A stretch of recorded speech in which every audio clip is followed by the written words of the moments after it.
নারী পুরুষ উভয় দিক থেকে, বিশেষ করে আমাদের বোনদেরকে টার্গেট করা হয়েছে। নারীদেরকে, আমাদের বোনদেরকে, তাদেরকে প্ররোচিত করা হচ্ছে, তাদের সামনে আইডিয়া হাজির করা হচ্ছে যে যে নারী যত বেশি নগ্ন হতে পারে সে তত বড় সাহসী নারী।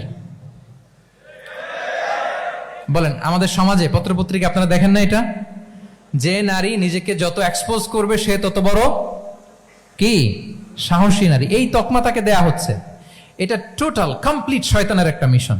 শয়তানের প্রথম মিশন হচ্ছে বনি আদমকে বিবস্ত্র করা। কি করা?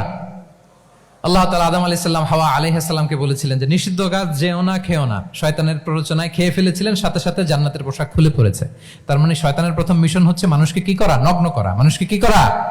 নগ্ন করা। তাহলে আমাদের বোনদেরকে এমন ভাবে তাদের সামনে উপস্থাপন করা হচ্ছে, প্ররোচিত করা হচ্ছে এবং বলা হচ্ছে নগ্নতার পথে যে বেশি হাঁটে সে নাকি তত সাহসী নারী। নাউযুবিল্লাহি মিন যালিক। তাহলে এই যে মানব জাতিকে বস্ত্রহীন করা, এটা শয়তানের একটা মিশন। তার বিপরীতে ইসলাম নারীকে সম্মান দিয়েছে, সম্মান করেছে। যে ঘরে প্রথমে কন্যা জন্মায়, খায়রুকুম মান বুখিরা বিল উনসা, সে ঘরটাকে আল্লাহ তাআলা বরকতময় করে দেয়। 2 সন্তান তো 2 জান্নাতের দরজা ওপেন। 2 কন্যা সন্তান, 3 কন্যা সন্তান তো 3টা জান্নাতের দরজা ওপেন। সুবহানাল্লাহ। স্ত্রী হয়ে যখন ঘরে যাবে, যে ব্যক্তি তার স্ত্রীর কাছে সেরা, পরিবারের কাছে সেরা, সে সবার কাছে সেরা, সে আল্লাহর কাছে সেরা। সুবহানাল্লাহ। এবং কোন মা যদি সন্তান জন্ম দিতে যে মারা যায়, কিয়ামতের দিন আল্লাহ তাআলা ওই মাকে শহীদদের কাতারে দাঁড় করাবেন।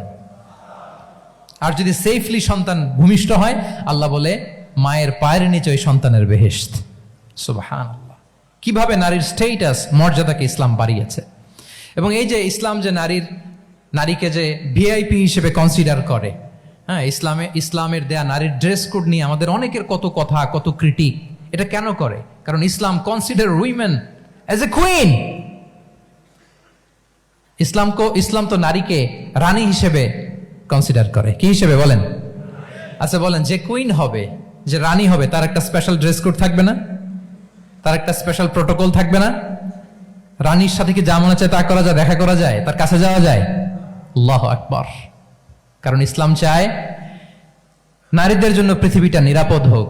ইসলাম চায় নিজ গৃহে বা কর্মক্ষেত্রে নারীরা নিরাপদ থাক। ইসলামের যত ভ্যালিউজ আছে, যত রুলস এন্ড রেগুলেশন আছে, এটা আমাদের ভালোর জন্য, মানব জাতির কল্যাণের জন্য। তাহলে এই অশ্লীলতা থেকে আমাদের যোজন যোজন দূরে থাকতে হবে। If you talk about Islamic lifestyle, আমাদেরকে শালীনতা, মডেস্টি ফিরিয়ে আনতে হবে। You have to maintain modesty.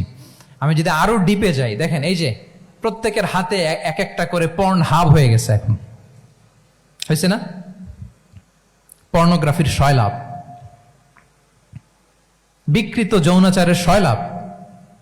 এখন নতুন নামে, নতুন মোড়কে, এলজিবিটি আমাদের সমাজে নানা মোড়কে আমাদের সামনে উপস্থাপন করা হচ্ছে। শুনেছেন না এগুলো? আপনারা নাম শুনেছেন? এই যে ট্রান্স, নাম শুনছেন না?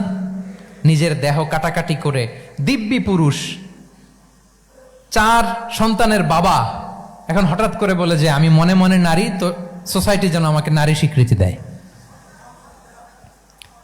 বায়োলজিক্যালি দিব্যি নারী, 3 সন্তানের মা, এখন বলে যে এখন আমি মনে মনে ভাবতেছি পুরুষ, তো আমাকে পুরুষ হিসেবে তুমি কনসিডার করো। আল্লাহর দেয়া ফিতরাত, এই যে বলছি উল্টায় ফেলতেছে, এই ফিতরাতকে ধ্বংস করার সবচেয়ে জঘন্যতম এই নতুন যেটা বাজারজাত করা হচ্ছে যে আইডিওলজি, এটা হচ্ছে ট্রান্সজেন্ডার।